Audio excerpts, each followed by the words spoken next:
소개받은 성요한 목사입니다. 제가 오늘 김정국 목사님 덕분에 제 이름의 소중함을 다시 한번 깨닫게 되었습니다.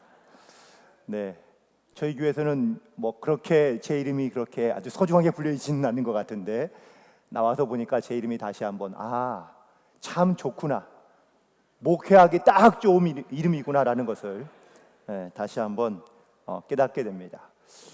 그리고 오늘 찬양대 찬양 들으면서 그렇죠, 저도 똑같은 생각했었거든요. 꼭 한 사람이 부른 것 같다라는 이러한 마음을 받았는데 제가 할 칭찬을 담임 목사님이 다 해주셔가지고 제가 할 게 없습니다. 네, 대단히 죄송합니다. 네, 아무튼 은혜로운 찬양 다시 한번 너무나 감사드리고 정말 사랑하는 목사님이고 또 제가 존경하는 목사님이고 또 좋은 교제를 나누고 있는 목사님 이렇게 교회에 와서 특별히 정말 제가 어릴 때 은혜 받던 김국도 목사님 그 교회에 와서 제가 이렇게 강단에 설 수 있다는 건 정말 큰 은혜이고 또한 영적인 어떤 이러한 감동이 있는 귀한 시간인 것 같습니다. 바라고 원하기는 인간의 말로 여러분들 들려지지 마시고 주님께서 지금 나에게 혹은 이 시대에 우리에게 주시는 하나님의 귀한 말씀으로 들려지게 되기를 주님의 이름으로 간절히 부탁을 드립니다. 잠깐 기도하시겠습니다. 하나님 아버지, 벌써 2026년도를 시작하고 오늘은 나흘째 되는 날입니다. 하나님, 특별히 올 한 해 주님께서 나에게 말씀하시고 나를 통해서 이루고 역사하실 하나님의 크신 은혜를 사모합니다. 오늘 이 시간 우리에게 주신 직분과 맡겨진 사명 잘 감당할 수 있도록 영적으로 깨어나는 시간 되게 인도하여 주옵소서. 모든 예배의 시종을 주께 맡겨오며 예수님의 이름으로 기도드리옵나이다. 아멘.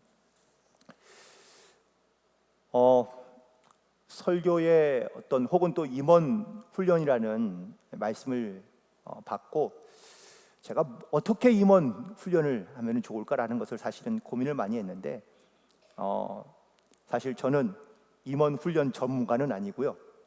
제가 오늘 말씀을 묵상하다가 특별히 좀 여러분들에게 조금은 찔림을 줄 수 있는 말씀이 될 수 있고 또 여러분에게 조금은 영적인 도전을 줄 수 있는 그런 말씀으로 함께 은혜를 나누고자 말씀을 준비했으니까 임원 훈련은 담임 목사님이 워낙 잘하시니까 담임 목사님 통해서 훈련 받으시면 될 것 같고 저는 여러분들에게 작지만 혹은 잔잔한 파도에 돌 하나 딱 던지고 가는 그런 마음으로 그런 심정으로 여러분에게 도전되는 메시지를 하나 던지고 저는 조용히 물러갈 테니 여러분들에게 그런 도전받는 말씀으로 들려지게 되기를 간절히 소망합니다.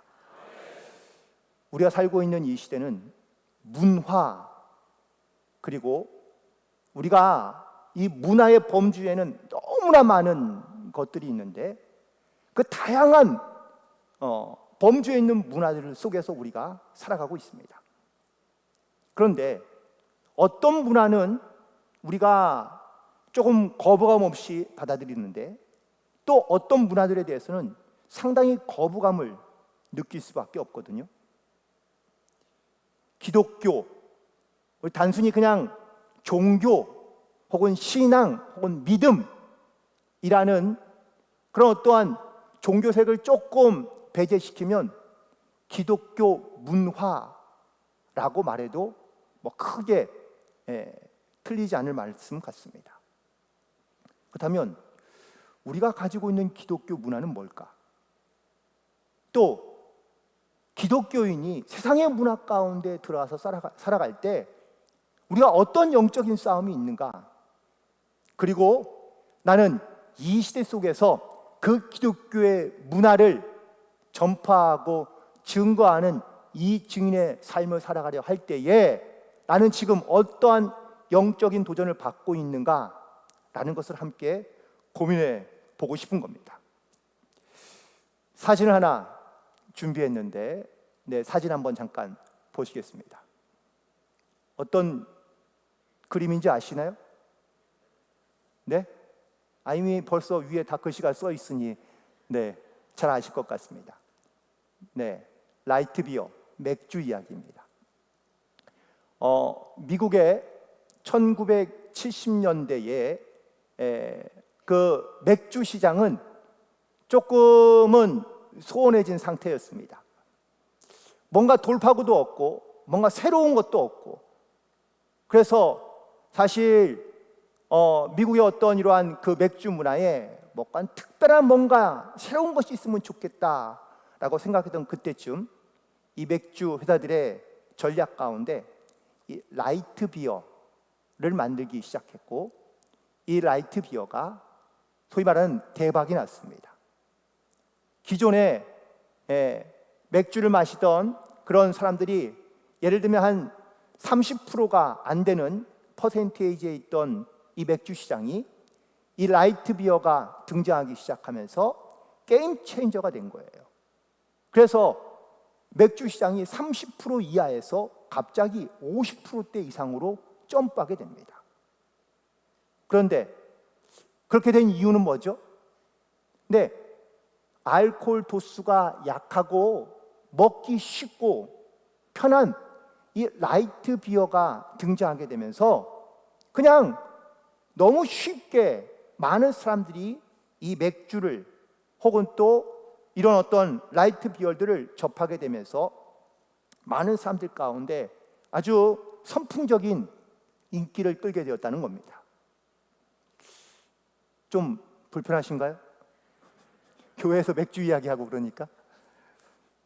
그런데 제가 맥주 이야기를 하려고 하는 건 아니고요.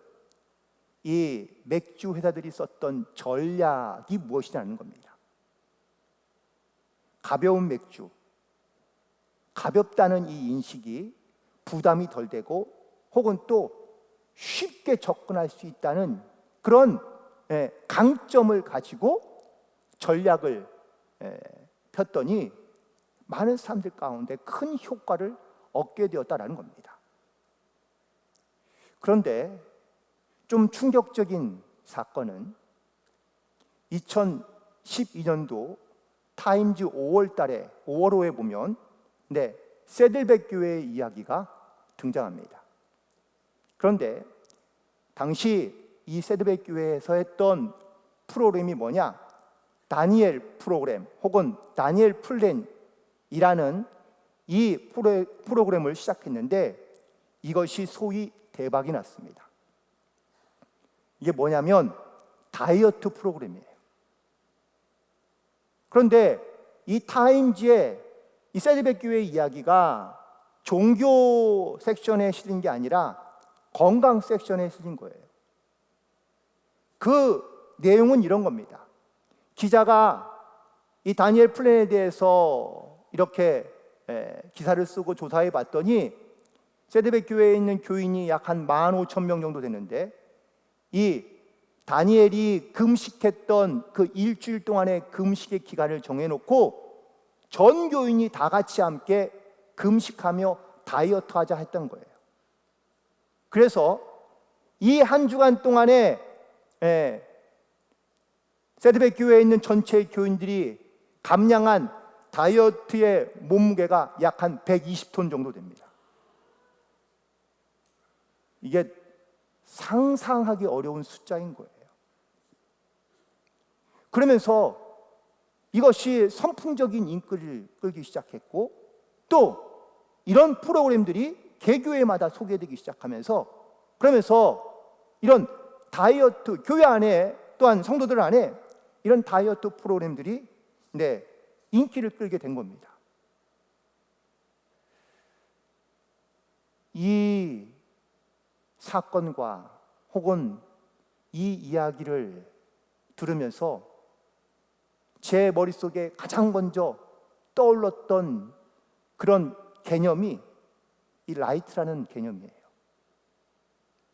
여러분, 지금 우리가 갖고 있는 기독교는 얼마나 가벼운 기독교인가를 한번 생각해 보게 됩니다. 예전에 우리들 신앙생활 할 때에는 좀 어렵고 힘들고 또 불편하고, 사실 그러면서 우리의 신앙도 우리의 믿음도 뜨거웠고 열정도 있었고, 그리고 담대했던 그런 어떤 신앙의 추억들을, 또 신앙의 간증들을 가지고 있는 분들이 아마 많이 계실 줄로 믿습니다. 그때에 비하면 지금은 너무 가볍다. 나는 이 마음을 혹은 이 생각을 지울 수가 없는 거예요. 가벼운 기독교. 그러다 보니 이 가벼운 기독교 안에는 좀 편안해지고, 혹은 좀 가볍게 여겨지고 쉽게 생각하는 그 기독교의 문화 혹은 신앙의 인식들을 가지고 살아가는 그런 시대 가운데 우리가 살아가고 있다라는 것이죠. 성경 고린도후서 2장 17절에 있는 말씀에 이렇게 기록되어져 있습니다. 우리는 수많은 사람들처럼 하나님의 말씀을 혼잡하게 하지 아니하고 곧 순전함으로 하나님께 받은 것 같이 하나님 앞에서와 그리스도 안에서 말한다라고 바울이 고백하고 있는데요. 여기서 혼잡하게 하지 아니한다라는 이 말이 어떤 말이냐면, 마치 우리가 무언가에 좀 섞어서, 마치 와인에 물을 섞으면 라이트 와인이 되는 것처럼 우리의 신앙과 믿음 안에 다른 물을 섞거나 아니면 다른 세상에 있는 것들을 섞어서 우리가 갖고 있는 고유의 빛깔, 고유의 색깔, 고유의 향기를 조금은 혼잡하게 해서 그를 흐트러 버리는 것이죠. 고린도 교회에 있던 영적인 도전이 뭡니까? 다른 거짓 선지자들이 들어와서 복음을 혼잡하게 하는 겁니다. 신앙과 믿음을 가볍게 만드는 겁니다. 편하게, 쉽게, 가볍게 기독교의 어떤 신앙과 믿음을 신앙생활을 하다 보면 그 신앙이 건강해지는 경우가 거의 없습니다.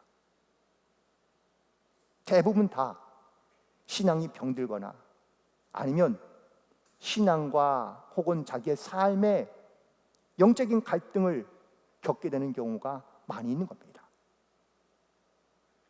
20세기 미국의 기독교가 그랬고, 지금 우리가 살아가고 있는 이 시대에 지금 우리의 기독교가 이런 가벼운 기독교의 모습을 갖고 있다는 것이죠.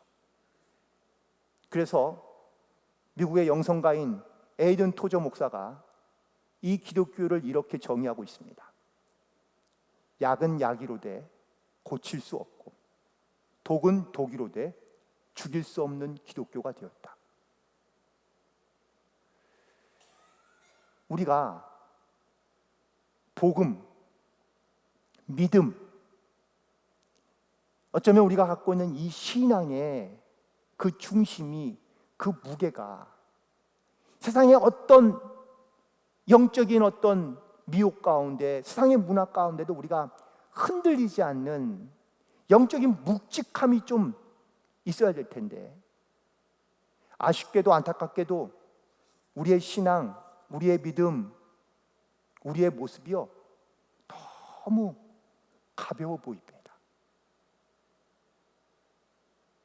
그러다 보면 내가 세상에서 그리스도인인 것을 담대하게 말하지 못하고, 또 선포하지 못하고, 또 어쩌면은 내 신앙과 믿음에 대해 나도차도 확신을 갖지 못하며 그냥 술에 술 탄 듯, 물에 물 탄 듯 그런 가벼워 보이는 신앙을 가지고 우리가 이 세상 가운데 치열한 영적인 싸움에서 우리가 믿음으로 승리할 수 있다는 영적인 보장이 별로 없다는 거예요.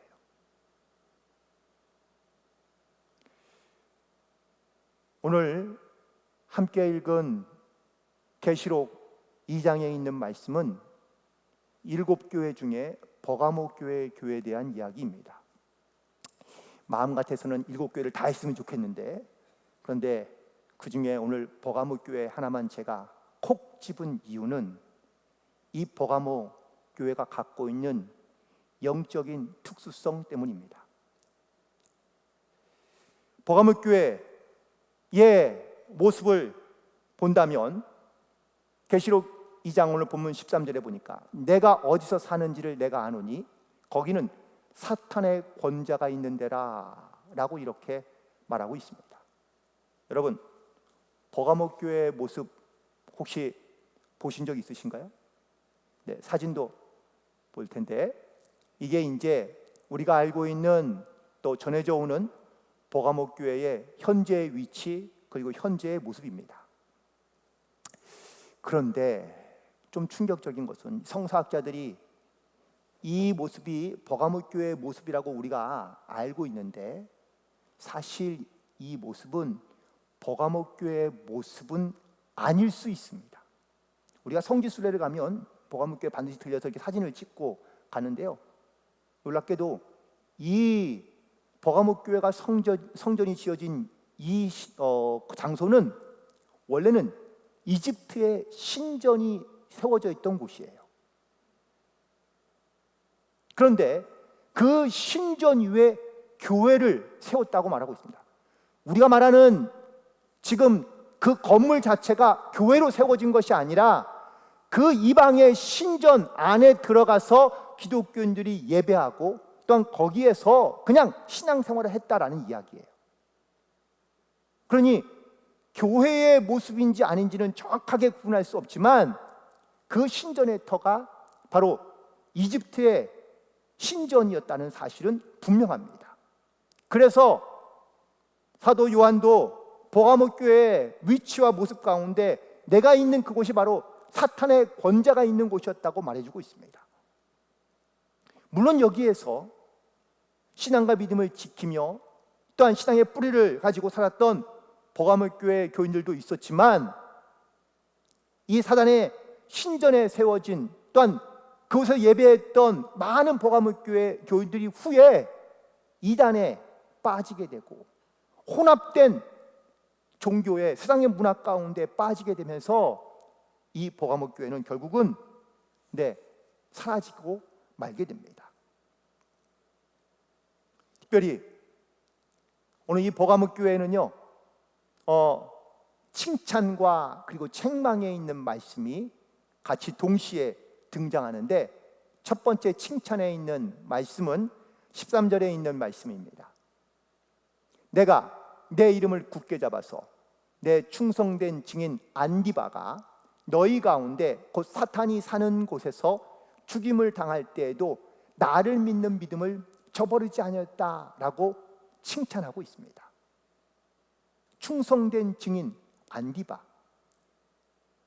이 안디바라는 이름은 어떤 개인의 이름일 수도 있지만 사실 이 안디바라는 이름은 당시에 신앙과 믿음을 지키기 위해서 순교를 감행했던 혹은 또한 순교까지 감당했던 그런 믿음의 사람들을 통칭하는 표현이라고 말하기 쉽습니다. 쉽게 말하면 우리가 베드로라고 말하면 믿음의 사도라고 이렇게 혹은 기독교인들의 어떤 대표적인 그런 어떤 사람이라고 우리가 이해할 수 있는 것처럼 이 버가모 교회에 있는 안디바도 역시 그런 믿음을 지키며 끝까지 신앙을 지켜서 순교했던 사람 중에 한 사람이 분명하고 버가모 교회에 있었던 신앙을 지키려 했던 사람들을 통칭하고 있는 그런 명칭으로도 불려질 수 있다라는 사실입니다.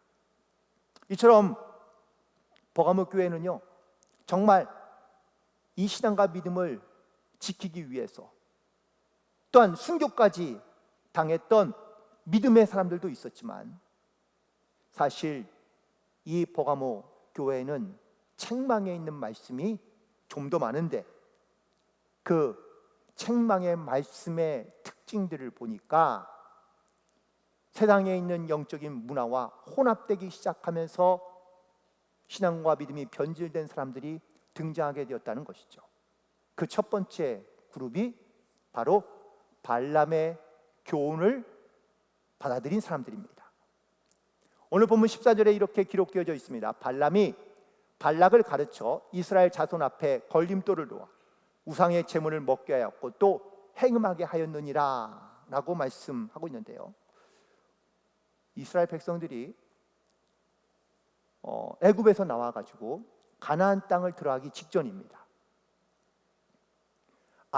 아모리 사람들과 전쟁에서 승리하고 그리고 이제 모압 땅을 지나가게 되는데 이 모압의 왕이 발락이에요.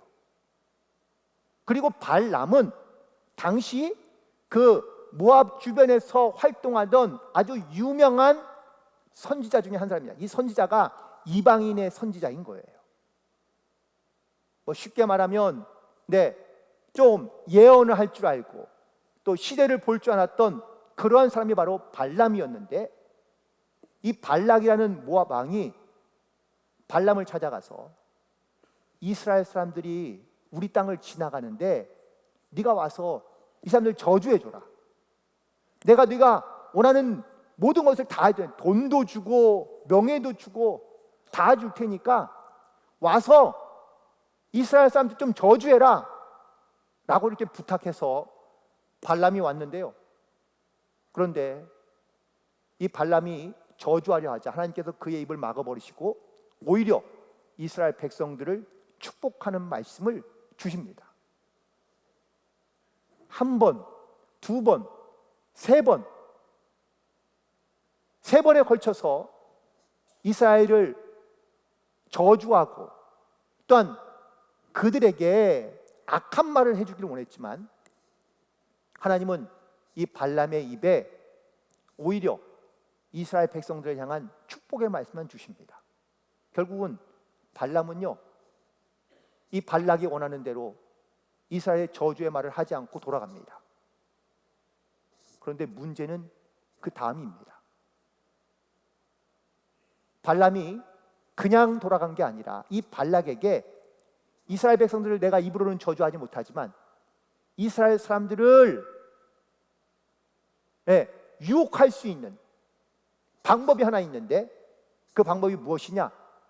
모압에 있는 아름다운 여인들을 이스라엘 백성 남자들과 결혼하게 하고 그리고 그들을 이방인의 신전에 초대해서 거기에서 먹을 것을 많이 주고 또한 모압의 여인들을 내어주고 그러면서 함께 혼합되게 하고 섞이게 하라라는 것이 이 발람의 조언이었던 겁니다. 그래서 발락은 이스라엘 사람들을 저주하지 못하자 오히려 그들을 자기의 신전에 초청을 하고 거기서 나오는 맛있는 음식으로 그들과 함께 먹고 모압에 있던 아름다운 여인들을 그들의 이스라엘 남자들에게 내어주면서 결혼도 하면서 결국 우상을 섬기는 이 일에 동참하게 만든 것입니다. 이 일로 하나님이 진노하십니다. 그래서 민수기 25장에 보면 하나님께서 이스라엘 백성들 가운데 전염병을 돌리시는데 이 전염병으로 말미암아 24,000명이 죽고 맙니다. 무슨 말입니까? 이 발람의 교훈 가운데 있는 하나님의 말씀은 결국 우리의 신앙, 우리의 믿음을 지키지 않았던, 또한 이방인의 신전에 들어가 그렇게 그 음식을 먹고 모압의 여인들을 취하고 또한 그들과 함께 섞여서 혼합되어서 하나님을 향한 믿음을 잃어버렸던 이스라엘 백성들을 향한 하나님의 책망과 하나님의 진노가 이 안에 담겨져 있다는 것을 말씀하고 있는 겁니다. 구약의 사사 가운데 우리가 잘 아는 사자 중에 한 명이 바로 삼손입니다. 그런데 이 삼손의 이야기를 보시면서 어떤 생각이 드시나요? 삼손, 나실인이었습니다. 그가 하나님의 영에 이렇게 은혜를 입으면 하나님의 영이 그 가운데 임하면 그가요 아주 강력한 힘을 가지고 그 힘을 사용했던 아주 위대했던 사사 중에 한 사람입니다. 그런데 이 삼손의 모습을 한번 가만히 보세요. 삼손이 나신인으로 하나님의 말씀을 약속을 지키며 철저하게 살았습니까? 아닙니다. 그는 이방 여인들을 사랑하고 이방 여인들과 결혼하고 그리고 이방 사람들의 삶을 따라 살기를 원했던 것을 보게 됩니다. 삼손이 사랑했던 여인이 대부분 다 블레셋 여자들입니다. 우리가 알고 있는 들릴라도 블레셋 여인인데요. 그런데 왜 삼손은 이렇듯 이스라엘 여인들이 아니라 이방 여인들을 더 사랑했을까요? 그 이유가 뭔지 아세요? 남자들은 단순해서 하나밖에 모릅니다. 이쁘면 다. 드릴라가 아름다웠던 거죠. 그런데 이 블레셋에 있는 그 지파가 5지파가 있는데 이 5지파에 있는 수장들이 모여서 야, 저 삼손을 좀 어떻게 하면 좋을까? 그걸 고민하다가 결국은 이 들릴라를 찾아갑니다. 그래서 이 들릴라에게 약속하기를 사사기 15장에 보면 5절에 보니까 그 5 방백들이 다 똑같이 약속해 주기를 만약에 삼손의 힘의 비밀을 우리 가운데 알려주면 우리가 각각 너에게 은 1,100씩을 주겠다라고 약속해 줍니다. 그러면은 5 부족이니까 얼마예요? 5,500. 네, 은 5,500. 이거를 그 당시에 화폐로 말하면 세겔인데 은 5,500세겔이 지금의 화폐 단위로 바꾸면 얼마 정도 할 것 같습니까? 200억쯤 됩니다. 이해가 되지 않죠? 그러면 한 부족당 40억씩 준다는 이야기인데 저는 이 말씀을 보면서 이해가 되지 않았어요. 아니 그 돈으로 무기를 만들고 군대를 양성하고 그리고 좋은 무기를 가지고 삼손과 싸우면 그 삼손 이길 수 있지 않을까요? 그런데 이 블레셋 사람들은 지파장들은 어리석게 그 엄청난 금액을 들릴라에게 줍니다. 삼손을 유혹하는 것이 훨씬 더 쉽다고 생각하기 때문입니다. 삼손은 힘도 있고 능력도 있지만 그가 그 힘과 무기의 싸움에서 진 게 아니라 문화와의 싸움에서 진 거예요. 여러분들 미인계도 이것도 우리가 표현하자면 이게 바로 세상의 문화 중에 하나인 겁니다. 우리는 세상에 나가서 어떤 세상의 영적인 어떤 문화의 도전들을 받을 때마다 내가 믿음으로 이 모든 것들을 다 이겨낼 수 있다라고 생각하지만 사실 우리가 갖고 있는 믿음 가지고는 그 세상의 영적 문화와의 싸움에서 이기는 경우가 흔치 않습니다. 조금 더 구체적으로 표현해 볼까요? 여러분, 영화, 미디어 아니면 영상 세상에서 여러분들 이런 걸 만들 때 얼마나 많은 돈을 투자합니까? 수십억, 수백억?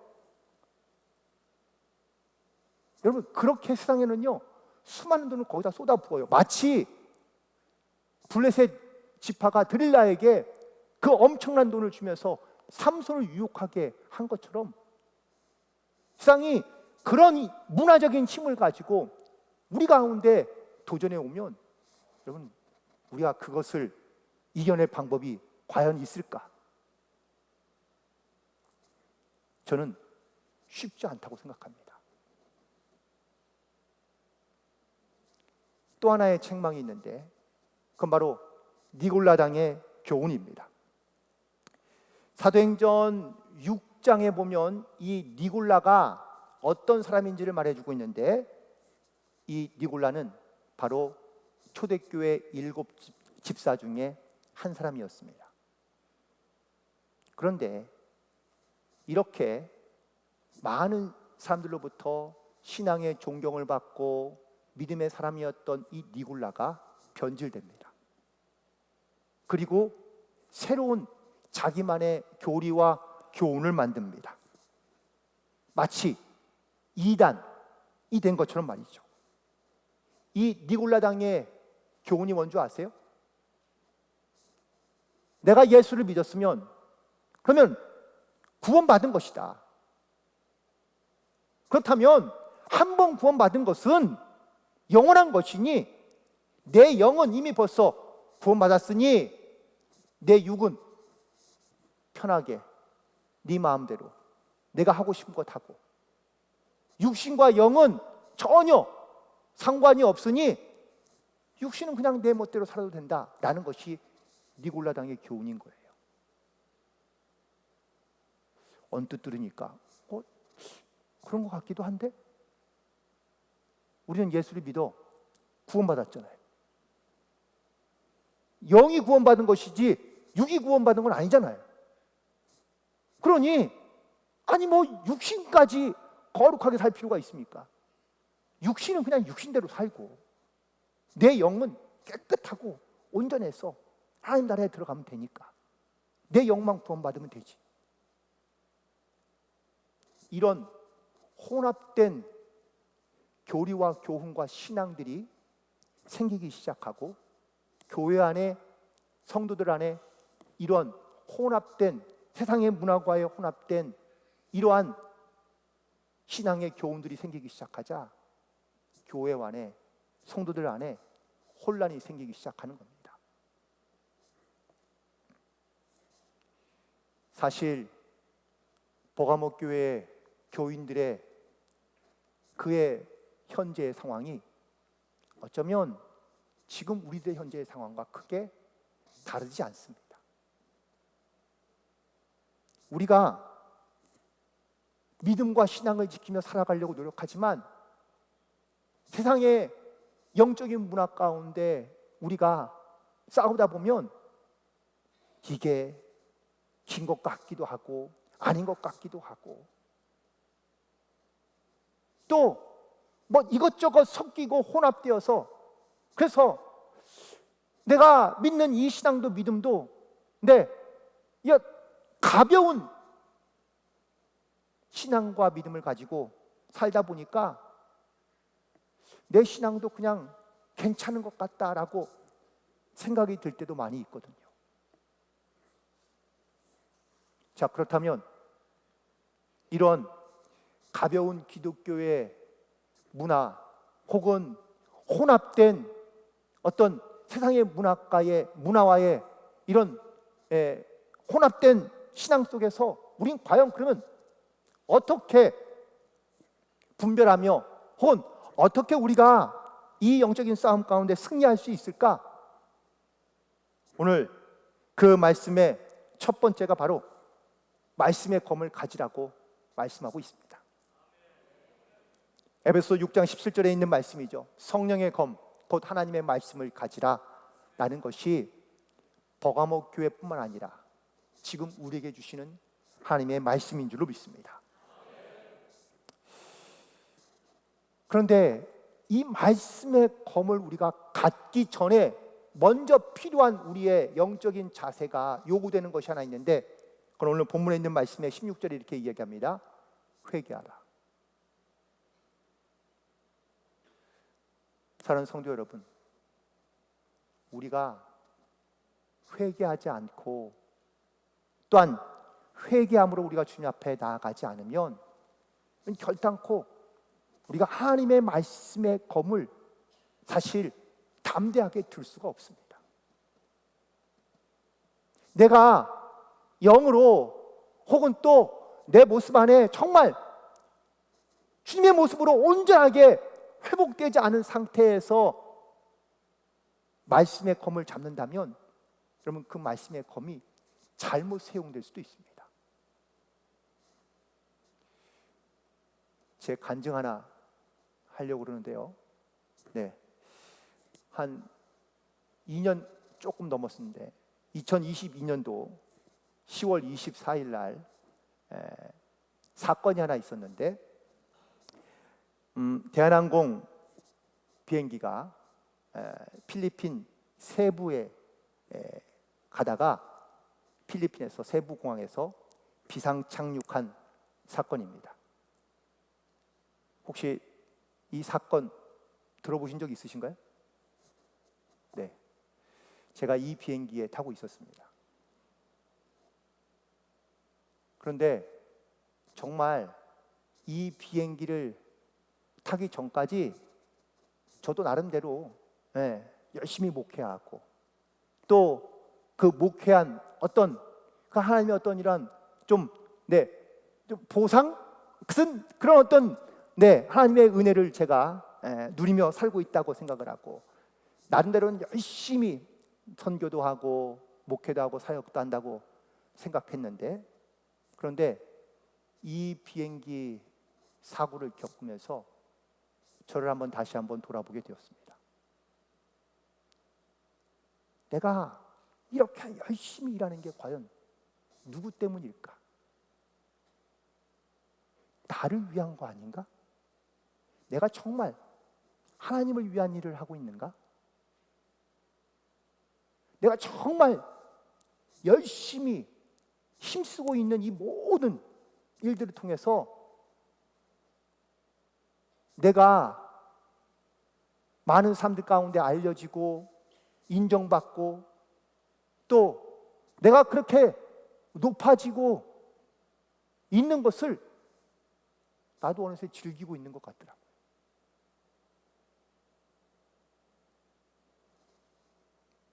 하나님께서 물론 이 비행기 사고에서 정말 감사한 거는 저희 비행기는 기장이 아주 기질을 잘 발휘해서 다행히 아무런 인명사고 없이 비행기 탔던 158명의 승객들이 다 무사하게 안전하게 저희들이 이 비행기에서 탈출할 수 있었습니다.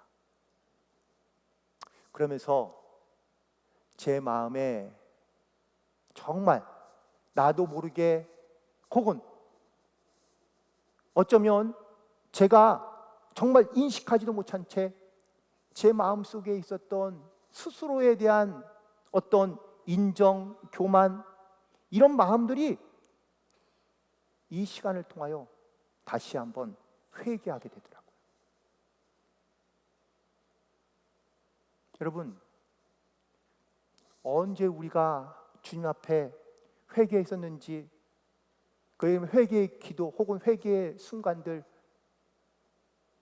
혹시 기억하십니까? 은혜 받는 데는 사모하는 마음을 갖고 있긴 하지만 이 시대의 특징 중에 하나가 회개하지 않는 것이지 않는가. 회개하라 그러면 싫어합니다. 불편해합니다. 듣기 싫어합니다. 회개할 게 뭐가 있나? 이 정도만 살아도 괜찮지 않나? 그런데 우리가 회개하지 않으면 정말 나도 모른 채 내 안에 있는 영적인 교만들이 계속해서 나도 모른 채 자라나고 있다는 사실이에요. 우리가 주님 앞에 회개되는 이유는 딱 하나입니다. 하나님 앞에 겸손하기 위해서, 하나님 앞에 겸허하게 나아가기 위해서 우리는 주님 앞에 회개함으로 나아가야 될 줄로 믿습니다. 그리고 난 다음에 우리에게 필요한 것은 바로 말씀의 검입니다. 오늘 본문에 있는 말씀 16절에 보니까 내 입의 검으로 그들과 싸우리라. 근데 사실 이 앞에는 조건이 있습니다. 내가 그들과 싸우지 않으면 내가 내 입의 검으로 너와 맞서 싸우겠다라는 말씀을 하고 계시는 겁니다. 여러분, 우리가 회개함으로 우리가 주님의 말씀의 검을 붙잡고 세상에 나가서 문화와 영적인 싸움 가운데 우리가 싸우지 않는다면 주님께서 우리를 대신하여 싸우겠다라고 말씀하고 계시는 거예요. 계시록 2장 12절에 있는 말씀에 보면은 재미있는 표현이 하나 있더라고요. 좌우의 날선검이라고 이렇게 표현되어 있는데, 제가 이미 벌써 그림을 보여드리긴 했지만, 여러분들 검과 칼의 차이가 뭔지 아세요? 검은요, 양면에 날이 서 있는 게 검이고, 우리가 알고 있는 도 혹은 칼, 일은 한쪽 면만 있는 게 칼입니다. 여러분, 양면을 쓰는 게 좋을까요? 한쪽 면을 쓰는 게 좋을까요? 예? 양면이요? 네. 물론 양면을 쓰는 게 좋지만 이 양면은 매우 조심해야 됩니다. 로마의 군대가 전 세계를 지배할 수 있었던 가장 강력한 무기가 바로 이 양날의 검입니다. 이 검으로 싸웠을 때 로마의 군대는요, 네, 강력한 힘을 갖고 있고 승리할 수 있었습니다. 그런데 이 말씀이 히브리서 4장 12절에도 이렇게 말씀하시더라고요. 하나님의 말씀은 살아있고 활력이 있어 좌우에 날선 어떤 검보다도 예리하여 영과 혼과 영과 및 관절과 골수를 찔러 쪼개기까지 하며 또 마음과 생각과 뜻을 판단하신다고 말씀합니다. 여러분, 말씀의 검이 여러분의 영과 혼과 그리고 여러분의 관절과 골수를 찌르고 쪼개고, 그리고 또한 여러분의 마음과 생각을 다 판단하신다고 말씀해 주고 있는데, 여러분, 내가 살아가면서 이 말씀의 검에 찔림을 받는 경우가 얼마나 있습니까? 찔림 없이 우리가 하나님의 말씀을 들어도 이 말씀이 날선 검이 되어 우리 가운데 찔림을 주지 않으면 우리는 그냥 아무렇지 않게 그냥 이 땅 가운데 살아간다는 거예요. 어느 순간부터 예배를 드려도 말씀을 들어도 이 말씀이 내게 찔리지 않고 내게 하나님의 찔림으로 다가오지 않을 때가 너무 많습니다. 귀에 듣기 좋은 말 혹은 내가 원하는 말, 내게 찔림을 주는 말씀은 나를 불편하기 때문에 그 말씀을 듣기 싫어하는 거예요. 그런데 정말 하나님의 말씀은 살아있다면 여러분, 그 말씀이 지금 여러분들의 마음과 심령을 찌르고 계시는 줄 믿습니다. 그리고 그 찔림이 있어야 우리가 다시 살아날 수 있고 회복할 수 있다라고 말씀하고 있는 거예요.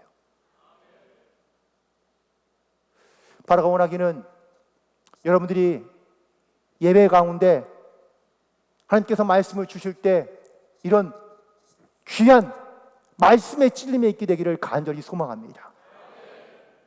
그 말씀의 찔림 가운데 내가 반응해야, 그래야 내 신앙, 내 믿음이 살아있다는 것을 우리가 느낄 수 있기 때문입니다. 우리는 지금 너무나 많은 말씀의 홍수 가운데 살고 있으니 사실 그 말씀의 검이 우리 가운데 찔러도 그걸 느끼지 못하고 깨닫지 못하며 살아가는 경우가 너무 많은 거예요. 사랑하는 성도 여러분 가운데 정말 이 하나님 말씀에 살아있는 좌우의 날선 검과 같은 그 말씀이 내 영과 혼과 심령을 찔러 쪼개고 새롭게 하는 말씀이 되어 살아있는 믿음의 능력을 가지고 살아가는 성도들 되기를 간절히 소망합니다.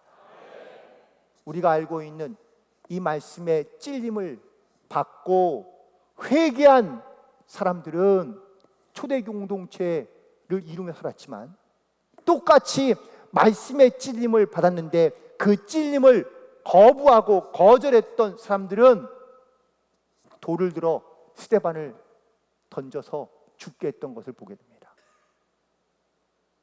여러분,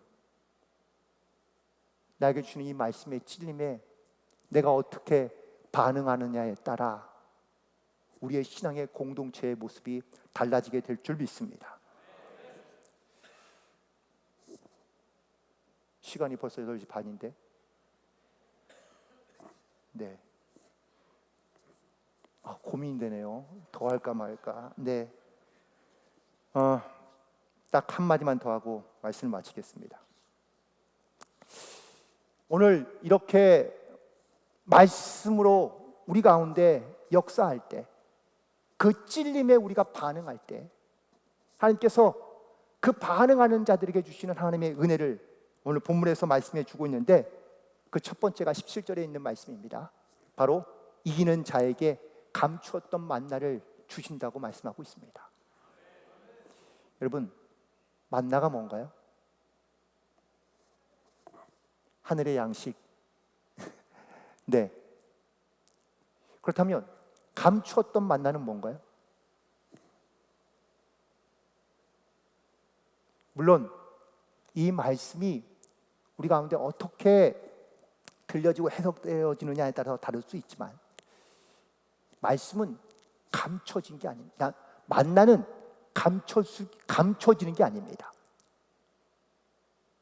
그런데 딱 한 번만 이 만나를 더 거둘 수 있고, 또한 그 만나를 감출 수 있는 유일한 날이 있는데 바로 안식일에 내려지는 만나였습니다. 이스라엘 백성들에게 만나는요, 하나님께서 주시는 영의 말씀 같은 겁니다. 생명의 양식인 겁니다.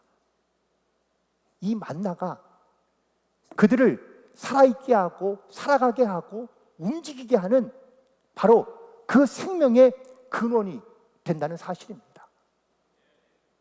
여러분, 하나님의 말씀이 우리 가운데 내려올 때, 여러분, 이 말씀이 여러분의 생명의 양식이 되고 여러분의 삶의 원동력이 된다는 사실을 반드시 기억하시기 바랍니다. 이 말씀이 내 생명을 보존하고 내 생명을 유지시킬 수 있는 그런 유일한 하나님의 은혜이며 능력인 것을 우리가 깨달아야 한다라는 것이죠. 그런데 우리는 이 만나를 너무 가볍게 여깁니다. 우리가 기독교의 신앙을 가볍게 여긴다는 가장 중요한 근거 중에 하나가 우리가 하나님의 말씀을 너무 가볍게 여긴다는 거예요. 말씀을 들어도 보아도 알아도 이 말씀이 내게 생명이 되고 내게 가장 소중한 것으로 우리가 깨달아지지 않으면 이 말씀은요, 그냥 매일마다 먹는 그냥 내 육의 양식에 불과할 뿐입니다. 감추었던 만나는 정말 이스라엘 백성들이 그렇게 찾기를 원하고 만나기를 원하고 먹기를 원했던 만나인 거예요.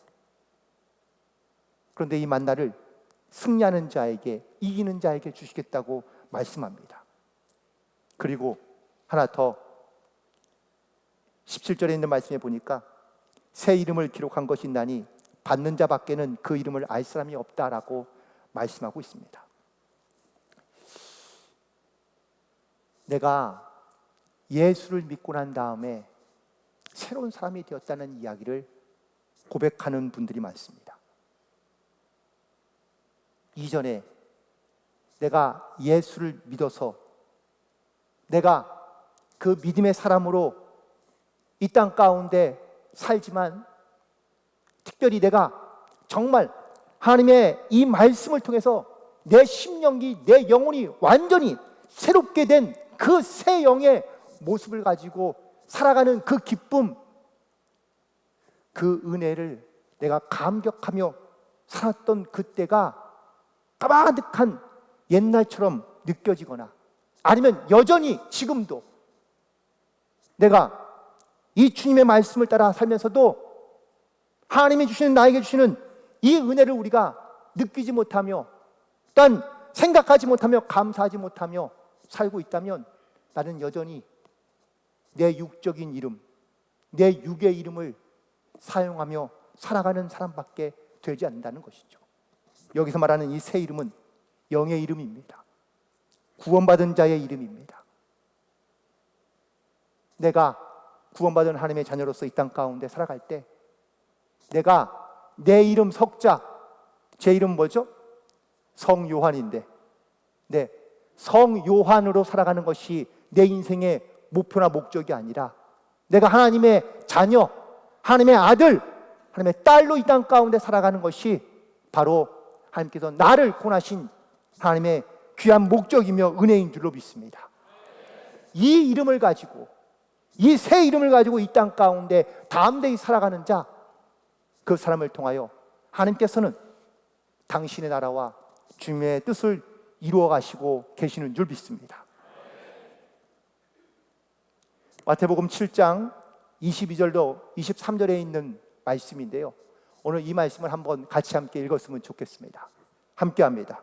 그날에 많은 사람이 나더러 이르되 주여 주여 우리가 주의 이름으로 선지나 노릇하며 주의 이름으로 귀신을 쫓아내며 주의 이름으로 많은 권능을 행하지 아니하였나이까 하리니 그때 내가 그들에게 밝히 말하되 내가 너희를 도무지 알지 못하니 불법을 행하는 자들아 내게서 떠나가라 하니라. 아멘. 여러분, 주님께서 어떤 사람들을 찾고 계시는지를 보여주고 있는 말씀입니다. 주님의 이름 때문에 능력을 행하고 주님의 이름 때문에 어떤 일을 했던 그런 사람들이 주님 앞에 나왔을 때 주여 나 아시지 않나요? 나 모르세요? 라고 물었는데 주님은 말씀하시기를 내가 너를 도무지 알지 못한다고 말씀하십니다. 이유는 내가 세상 가운데 살아가면서 어쩌면 신앙과 믿음을 지켜 그 주님의 말씀의 검, 그 주님의 뜻대로 우리가 살아가야 되지만 우리가 세상에서 살아갈 때에 세상과의 어떤 이런 문화와 영적인 싸움에서 어느덧 내 믿음이, 내 신앙이, 내 삶의 모양이, 모습이 다른 세상에 있는 사람들과 크게 다르지 않거나 아니면 그들과 섞이고 혼합되어서 정말 그리스도의 정체성을 잃어버린 채 살아가는, 이걸 한마디로 불법을 행하는 자들이라고 말씀해 주고 있는데, 그런 모습으로 우리가 살아가면서도 나는 여전히 교회 안에 있고 혹은 직분을 가지고 있고 혹은 내가 어떤 내 신앙의 모습을 가지고 있는 것만으로도 내가 하나님의 자녀이며 또한 내가 구원받을 마땅한 하나님의 백성의 모습으로 내가 살고 있다고 착각하며 살고 있다는 거예요.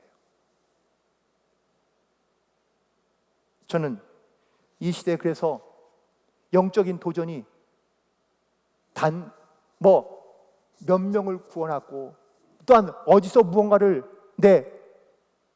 찾아내는 어떤 이 모든 사역도 물론 당연히 중요하지만 먼저 우리가 이 시대를 살아가고 있는 그리스도인으로서 특별히 세상과의 영적인 싸움 가운데 나는 어떠한 믿음의 준비를 가지고 살아가고 있는지, 또한 내 신앙의 정체성은 어떤 모습을 갖고 있는지를 다시 한번 돌아보고 결단할 수 있는 그런 믿음의 결단이 있게 되기를 간절히 소망합니다. 잔잔한 호숫가에 돌 하나 던져봤습니다. 여러분 가운데 어떤 찔림이 있을지 알 수 없지만 그 찔림이 하나님의 음성으로 들려지게 되기를 간절히 소원합니다. 우리 다 같이 함께 오늘 말씀을 기억하면서 함께 통성으로 기도하길 원합니다. 하나님, 오늘 다시 한번 우리가 이 시대에 하나님의 거룩한 믿음의 자녀로 살아가면서 하나님, 혹시 우리가 이 세상과 영적 싸움 가운데 하나님 피하거나 회피하거나 아니면 도망하며 낙심하며 낭망하며 살고 있으며 하나님의 혹은 세상 가운데 혼합되어 살아가면서 믿음의 정체성을 잃으며 살아가고 있는지를 다시 한번 돌이켜보며 아니 말씀의 찔림 가운데 다시 한번 우리의 신앙을 회개하고 회복하며 말씀의 검으로 담대히 살아가는 모든 성도들 되게 인도하여 주옵시고 다시 아멘. 한번 이 시대를 변화시켜가고 새롭게 만들어갈 수 있는 주님의 부르심 가운데 담대히 나아가는 성도들 되게 사명자들 되게 인도하여 주옵소서. 이 시간 우리 주여 그의 세 번 외치고 동성으로 기도하며 나가도록 하겠습니다.